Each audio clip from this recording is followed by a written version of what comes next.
നമസ്കാരം. ഇന്ന് എറണാകുളം ജില്ലയിൽ കൊച്ചി മേയർ പറഞ്ഞിരിക്കുന്നത് ഒരു 7000 കോടി കിട്ടിയാൽ കൊച്ചിയെ കൃത്യമായിട്ട് സിംഗപ്പൂർ ആക്കാമെന്നാണ്. അങ്ങനെ സിംഗപ്പൂർ മോഡൽ ആ വെള്ളക്കെട്ടെല്ലാം ഒഴിവാക്കാൻ വേണ്ടിയിട്ട് ഒരു 7000 കോടിയുടെ പ്രതീക്ഷയിലാണ് ഇന്ന് കൊച്ചി മേയർ. അതുപോലെ തന്നെ തിരുവനന്തപുരത്ത് ഇന്ന് ഒരു ചെറിയ മഴ വന്നാൽ തന്നെ തിരുവനന്തപുരം നഗരമാകെ വെള്ളത്തിൽ മുങ്ങിപ്പോകുന്നൊരു സാഹചര്യമുണ്ട്. ഇപ്പോൾ കേന്ദ്ര സർക്കാരിൻ്റെ ഒരു 200 കോടിയുടെ പാക്കേജ് തിരുവനന്തപുരത്തിൻ്റെ ഈ വെള്ളക്കെട്ടെല്ലാം ഒഴിവാക്കുവാൻ വേണ്ടിയിട്ടുള്ള പ്രവർത്തനങ്ങൾക്ക് വേണ്ടിയിട്ട് അനുവദിച്ചിട്ടുമുണ്ട്. ഇതിനു മുമ്പ് നഗരവികസനത്തിൻ്റെയൊക്കെ പേരിൽ കോടിക്കണക്കിന് രൂപ അനുവദിച്ചിട്ടുണ്ട്. അത് ഇവിടെ വിനിയോഗിച്ചിട്ടുമുണ്ട്. വളരെ സുവ്യക്തമായിട്ടുള്ള കാര്യം തന്നെയാണ്. നമുക്കറിയാം, നേരത്തെ PWDയുടെ ഉദ്യോഗസ്ഥന്മാർ ഈ റോഡ് മേസ്തിരി എന്നൊക്കെ പറയുന്ന തസ്തികകളുണ്ടായിരുന്നു. ഇവരൊക്കെ തന്നെ അവിടെ ഈ മഴക്കാലം വരുന്നതിന് മുമ്പായിട്ട് നമ്മുടെ കുട്ടിക്കാലത്തൊക്കെ ഈ ജീവനക്കാർ PWD ജീവനക്കാർ വന്നിട്ട് റോഡ് സൈഡിലുള്ള ഈ കനാലുകൾ, ഈ ഓടകളൊക്കെ തെളിച്ചിട്ട് വെള്ളം ഒഴുകി പോകുവാൻ വേണ്ടിയിട്ട് എന്തെങ്കിലും തടസ്സങ്ങളുണ്ടെങ്കിൽ അതെല്ലാം നീക്കം ചെയ്തുകൊണ്ട് കൃത്യമായിട്ട് ഈ വെള്ളം ഒഴുകി പുഴകളിലേക്കും ആറുകളിലേക്കും തോടുകളിലേക്കുമൊക്കെ ഒഴുകിയെത്തുന്ന തരത്തിലുള്ള സാഹചര്യങ്ങൾ ഉണ്ടാക്കുന്ന ഒരു വർക്ക് നമ്മുടെ കുട്ടിക്കാലത്തൊക്കെ നമ്മൾ കാണാറുണ്ടായിരുന്നു. പിൻകാലത്ത് PWDയിൽ നിന്ന് ഇത്തരത്തിലുള്ള തസ്തികളൊക്കെ ഒഴിവാക്കി, ജീവനക്കാരെ എല്ലാം ഒഴിവാക്കി, എല്ലാം കരാറടിസ്ഥാനത്തിൽ വലിയ വലിയ തുകകൾക്ക് കരാറ് കൊടുത്ത് കരാറുകാരെ കൊണ്ട് പണികൾ ചെയ്യിപ്പിക്കുന്ന സാഹചര്യത്തിലേക്ക് നമ്മുടെ ഭരണ സംവിധാനം കൊണ്ടുപോയി.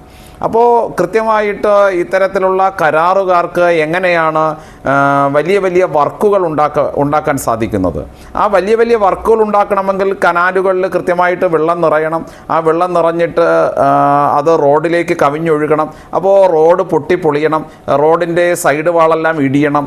ഇങ്ങനെ ഇതെല്ലാം സംഭവിക്കുമ്പോഴാണ് കൃത്യമായിട്ട് കരാറുകാരന് നല്ലൊരു കോൺട്രാക്റ്റ് പണിക്കാരന് ഒരു വർക്ക് ഉണ്ടാകുന്നത്. ആ വർക്ക് വരുന്ന സമയത്താണ് ഈ ഫണ്ട് വിനിയോഗിക്കാൻ സാധിക്കുന്നത്. കൃത്യമായിട്ട് ഈ ഫണ്ട് വിനിയോഗിച്ചാലാണ് ആ പ്രദേശവുമായിട്ട് ബന്ധപ്പെട്ട് നിൽക്കുന്ന രാഷ്ട്രീയ നേതാക്കൾക്ക് അല്ലെങ്കിൽ കൗൺസിലർമാർക്ക് ഒക്കെ തന്നെ അതിൻ്റെ വിഹിതമൊക്കെ എടുക്കാൻ സാധിക്കുന്നത്.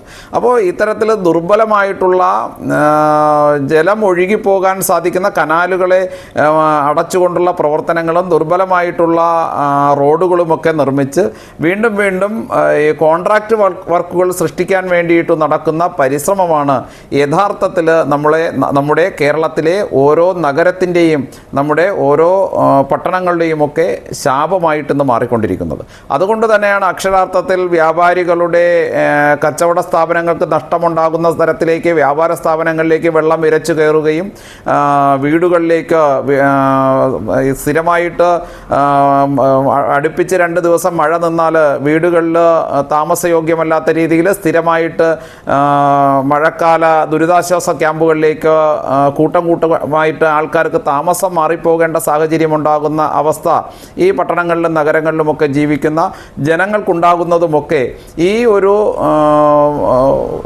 ഒരു സ്വാർത്ഥ ബുദ്ധിയോട് കൂടിയിട്ട് പ്രവർത്തിക്കുന്ന ചില ജീവനക്കാരുടെയും സർക്കാരിൻ്റെയും ഒക്കെ ഒരുമിച്ച് ചേർന്നുള്ള ഒരു ഗൂഢാലോചനയുടെ പരിണിത ഫലമാണ്.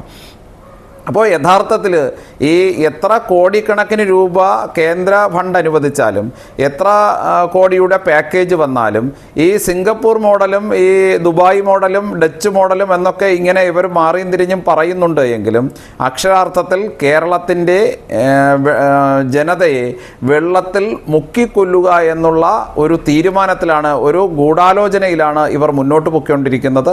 അതിൻ്റെ പിന്നിലുള്ള സാഹചര്യം കാരണമെന്ന് പറയുന്നത് എനിക്കും കിട്ടണം പണം എന്നുള്ളത് മാത്രമാണ്. നന്ദി.